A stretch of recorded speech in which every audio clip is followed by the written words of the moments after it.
पूज्यपाद कहते हैं कि श्री राम जी का नियम था, श्री राम जी का नियम था। राम जी को जब समझ आई 3 वर्ष की अवस्था में, श्री राम जी का नियम था जब वो प्रातःकाल सुबह सो करके उठते थे तो अपने माता और पिता के चरणों की वंदना करते थे। तो ऐसे संस्कार दीजिए अपने बच्चों को। हम कहते हैं हमारा बच्चा बिगड़ गया, वो शराब पीने लग गया, बच्चे बिगड़ गए। बच्चे बिगड़ने में बच्चों का हाथ नहीं होता, सिर्फ और सिर्फ माता पिता का हाथ। हमारी छोटी सी कन्या जिसकी उम्र 3 वर्ष की हो, 4 वर्ष की हो, 5 वर्ष की हो, उसे हम जब कपड़े की दुकान में ले जाते हैं तो उससे सॉल्ट कपड़े दिलाते हैं। हमारा आधा अंग दिखाई देता है, क्षमा कीजिएगा, आधा शरीर दिखाई देता है। वही बिटिया धीरे धीरे धीरे धीरे जब तक बड़ी होती है उसे उन कपड़ों को पहनने की आदत लग जाती है। और 18 वर्ष की उम्र में पहुंचने के पश्चात जब आप कहते कि बेटा कपड़े जरा तरीके के पहनो, तो कहती है पापा मुझे तो ऐसे ही कपड़े पसंद है, देना है तो ऐसे दो, ना तो कोई जरूरत नहीं। और बचपन में ही अगर हम हमारी बिटिया रानी को अगर सुंदर से कपड़े लिवाते, पूरे तन को ढकने वाले, तो शायद उस बिटिया को ऐसे कपड़ों को पहनने की आदत नहीं होती। संस्कार माता पिता को देना होता है। आप जैसे संस्कार दोगे वैसे बच्चे बनेंगे, इसीलिए अच्छे संस्कार दो। अभी महाराज जी वहां गौ पूजन हो रही थी, हमारे वीरेंद्र महाराज जी बोल रहे थे कि अपने बच्चों को भेजो यहाँ पर, यहाँ संस्कार सिखाए जाते हैं, यहाँ योग ध्यान शिविर सिखाया जाता है। हष्ट पुष्ट रहेंगे, स्वस्थ रहेंगे। 10 साल के बच्चे, 15 साल के बच्चे, 20 साल के बच्चों को भोजन नहीं पचता। क्यों नहीं पचता? कमजोर होते जा रहे हैं अंदर से, बुद्धि विवेक कार्य नहीं करता। कितनी पढ़ाई करते, पागलों की जैसे कुछ याद नहीं होता। लेकिन भगवान की कृपा से, ऐसी कृपा है ठाकुर जी की कि एक बार किसी श्लोक के ऊपर दृष्टि पड़ जाए, उसका अर्थ पढ़ ले, कभी दिमाग से नहीं निकलता।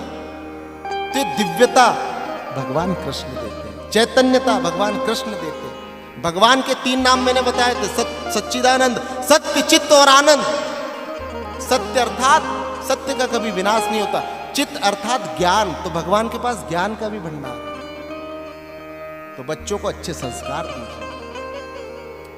बड़े बड़े मोबाइल थमा दिए बच्चों के हाथ में, नाना प्रकार के कुकर्म वाले वीडियो 10-10 साल 12-12 साल के बच्चे देख रहे। 8 साल का बच्चा पबजी खेल करके 40,000 रुपए हार जाता है और आत्महत्या कर लेता है। वो बच्चा मरा, उसमें कसूर आप लोगों का, माता पिता का। बड़े बड़े एंड्रॉइड मोबाइल दे दिए, कभी बच्चों के हाथ में रामायण दी, गीता दी, भागवत दी। कहां से संस्कार आएंगे? बड़ी बड़ी मोटी मोटी अंग्रेजी की पुस्तकें थमा दी। अंग्रेज बनाओगे बच्चों को? हम हिंदू है, हमारी संस्कृति हिंदू है, हमारा हिंदुत्व हर जगह दिखना चाहिए। प्रेम से बोलिए जय जय सीताराम। कृपानाथ। थोड़ा विनोद में आ जाता हूं तो बोल देता हूं, लेकिन ये सत्यता है। श्री ठाकुर जी आनंद के साथ अपनी पत्नियों के साथ रहने लगे। धीरे धीरे ठाकुर जी बड़ा आनंद कर रहे हैं। सुदामा एक मित्र है भगवान कृष्ण का। अब देखो एक बात तो बोल ही देता हूं, सुदामा जी गरीब क्यों और भगवान कृष्ण अमीर क्यों? कहते जिस समय पढ़ाई चल रही थी, सुदामा जी के पास 9 लाख गौ माताएं थी, करोड़ों रुपया था। और ठाकुर जी के पास 10 लाख गौ माताएं थी, 1 लाख गौ माता का फर्क। फिर गरीब क्यों बन गए? इतने गरीब बन गए कि घर में खाने के लिए अनाज नहीं। एक समय की बात है, गुरु माता ने भगवान कृष्ण और सुदामा जी को लकड़ी लाने के लिए वन में भेजा। 2 मुट्ठी चने दिए थे। सीधे हाथ की मुट्ठी का जो चना था वो दिव्यता प्रदान करने वाला था, प्रसन्नता प्रदान करने वाला था, आनंद प्रदान करने वाला था, ऐश्वर्य प्रदान करने वाला था, धन दौलत इज्जत मान सम्मान शोहरत सब कुछ प्रदान करने वाला था। और दूसरी मुट्ठी का जो चना था वो दुख दर्द कष्ट पीड़ा दरिद्रता देने वाला था। तो दुख दर्द कष्ट पीड़ा दरिद्रता देने वाला जो चना था वो भगवान कृष्ण के भाग्य का था। और ऐश्वर्य देने वाला जो चना था वो सुदामा जी के भाग्य का था। लेकिन सुदामा जी ने कृष्ण के भाग्य का चना खाया और गरीबी को ग्रहण किया। क्यों? सुदामा जी विचार करने लगे, अगर ऐश्वर्य प्रदान करने वाला चना अगर मैंने खा लिया तो मेरा कन्हैया गरीब हो जाएगा, मैं मेरे कन्हैया को गरीब अवस्था में नहीं देख सकता। ये होता है भगवान से प्रेम। हम तो हमारे सुख के लिए दूसरे का गला घोटने के लिए लगे, हाँ? बस हमारे ही अच्छा हो, दूसरे का पूरा बेकार हो जाए। क्यों? वो इंसान नहीं है, वो सांस नहीं ले रहा। सिया राम मैं सब जग जानी, करूं प्रणाम जोरी जुग पानी। संसार में चराचर जगत में जितने भी जीव जंतु है कृपानाथ, सब में सीता राम जी का वास है। सबसे प्रेम करो, प्रेम करोगे तो प्रेम मिलेगा। बंधुओं, पत्नी ने कहा कि जाओ जाकर के भगवान से कुछ लेकर के आओ, मैंने सुना द्वारिकाधीश तुम्हारे मित्र है। बड़ा सुंदर जवाब दिया सुदामा जी ने।